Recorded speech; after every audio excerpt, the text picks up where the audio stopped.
मध्ये निष्पन्न झाले की हा जो अपहरणची घटना आहे ते मार्च 2023 ची आहे।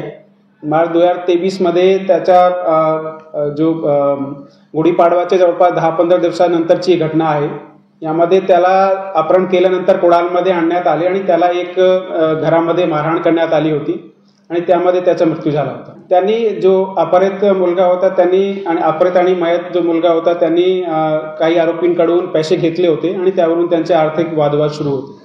ये जो अपहरित मुलगा आहे यावर पण दारू वाहतुकी संदर्भात गुन्हे दाखल होते, त्या संदर्भात त्याला काही समन्स वगैरे निघाले होते। यामध्ये जर आपण जो शासनाकडून जे गाईडलाईन्स आहेत की जर कोणी घटना नवीन कायदा सुरू झाल्यापूर्वीची आहे त्यामध्ये गुन्हा दाखल करताना त्यामध्ये जुने कलम लावले पाहिजे आणि जे घटना आपली नवीन कायदे सुरू झाल्यानंतरची आहे त्यामध्ये नवीन BNS प्रमाणे दाखल झाला पाहिजे।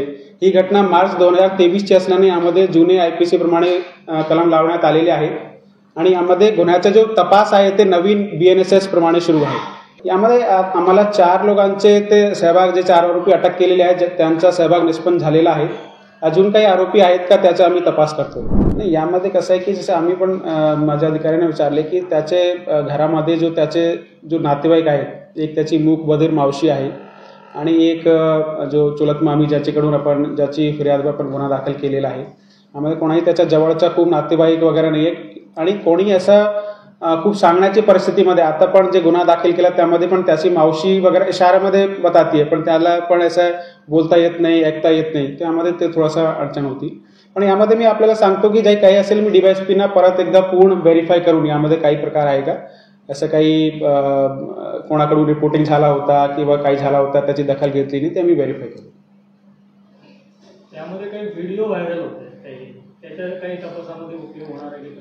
यामध्ये एक व्हिडिओ आहे तो जून 2022 चा आहे, ते आम्ही तपासामध्ये समावेश केलेला आहे, त्याची दखल आम्ही घेतलेली आहे। सिंधुदुर्ग जिल्ह्यामध्ये दहशतीची मोठी परिस्थिती निर्माण आणि कायदा सुव्यवस्थेचा पूर्णपणे बोजवारा उडलेला आहे।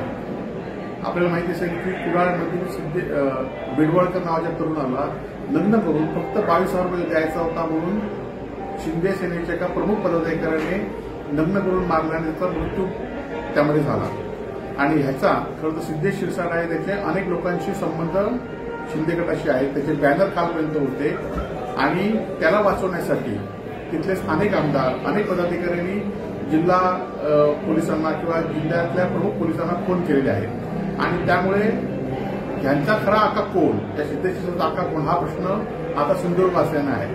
खरं तर पोलिसांनी त्याला मदत करणाऱ्या सगळ्यांचा तपास केला पाहिजे आणि ज्यांनी कोणी हा तपासामध्ये दबाव आणण्याचा प्रयत्न केला त्यांची नावं जाहीर झाली पाहिजे आणि या संदर्भात शिवसेना सुद्धा लवकरच तीव्र असं आंदोलन या ठिकाणी करणार आहे आणि या परिस्थितीचा आका कोण हा पोलिसांनी शोधला पाहिजे।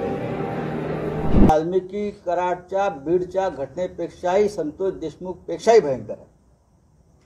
तुम्ही ते पहा, आम्ही त्याच्यावरती उद्या चर्चा करणार आहोत माननीय उद्धव साहेबांशी आणि कदाचित आम्हाला सगळ्यांना कोकणात त्यासाठी दौरा करावा लागेल।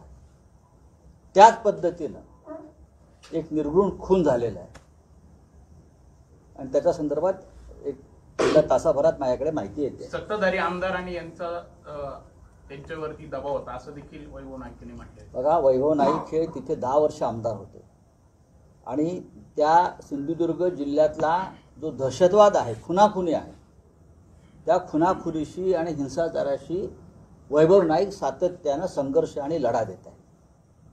आतापर्यंत त्या जिल्ह्यामध्ये 27 खून झालेले आहेत, त्याच्यामध्ये 9 खुनी आमच्या शिवसैनिकांचे आहेत, अत्यंत निर्घृणपणे मारलेले आहेत आणि आजही अशा प्रकारचं हत्याकांड त्या जिल्ह्यात सुरू आहे आणि ह्यांचा आका कोण आहे याच्याविषयी वैभव नाईकांनी काही प्रश्न विचारलेले आहेत आणि त्याचं उत्तर राज्याच्या गृहमंत्र्यांनी देणं गरजेचं आहे।